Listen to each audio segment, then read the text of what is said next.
Now, sports from the FNBO Sports Desk. FNBO, the great big small bank.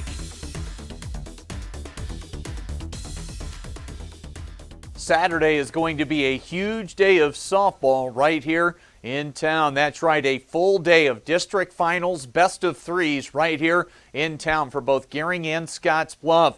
Now, Scottsbluff beat Gering 24-9 in the sub-district title game on Monday, but both teams have qualified with home games for the postseason. Number 2 seed Gering hosting Duchesne Roncalli, and Scottsbluff, the number 8 seed, entertaining Columbus Lakeview. Both head coaches excited for the showcase day for the sport right here in the Scottsbluff-Gering area. We'll start with Gering Zach Ostergaard, then we'll hear from Scottsbluff coach Dan Fox. Absolutely, it's big for the Panhandle, for this community.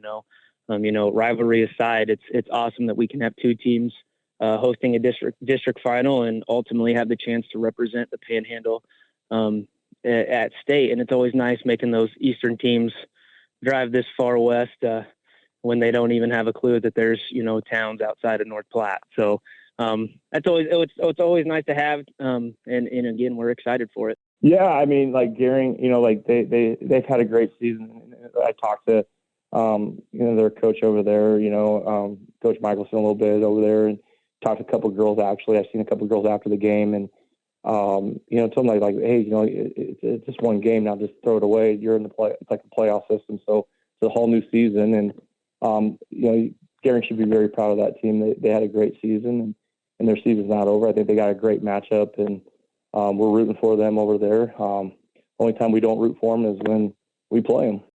We'll, of course, have coverage for both on the Rural Radio Network. The Gering Best of 3 on KMOR 93.3 and Scottsbluff on 107.3. The Trail. First pitch at both diamonds at 10 in the morning on Saturday. We'll get pregame coverage underway at 9:45. Another two-game slate for high school football tomorrow night across the network. District play continues, and Scottsbluff needs to get back in the win column as they're making the long haul to Hastings. Gering, they're coming off their road victory last week at Lexington. They'll be home to play a Grand Island Northwest team that's won back-to-back games over Scottsbluff and Hastings. Pre-game for the Bearcats at 5:30 tomorrow evening. The Gering broadcast will get started at 6:30 our time.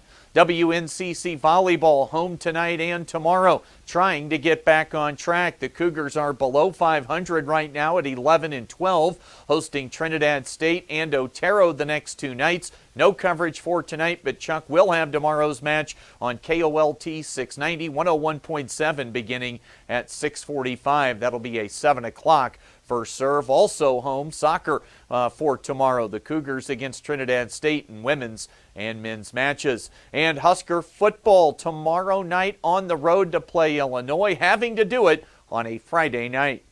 Yeah, Coach Reed, Andy Reed, when I was at Temple, he was in Philadelphia. I know his family really well, and Coach Reed would always say to his team, which would then matriculate to me, all great teams do three things. They eliminate distractions, they create their own energy, they fear nothing, attack everything. And so creating our own energy is what we try to do at practice, and we simulate that. Like even going out at La Tech in the rain delay, trying to create your own energy. When you're having a tough ball game like last week, you have to try to create your own energy. Some guys did, some guys didn't. We created a lot of energy on Sunday night, and no one was watching. We created a lot of energy yesterday morning. We'll have to do that Friday night. It'll be great to be on the road. They'll have, I haven't been to Illinois since I was a player, but I'm sure they'll have an excellent atmosphere. Pre-game coverage tomorrow on KNEB will start at 2 o'clock in the afternoon. That's the latest today from the FNBO Sports Desk. I'm Chris Cottrell.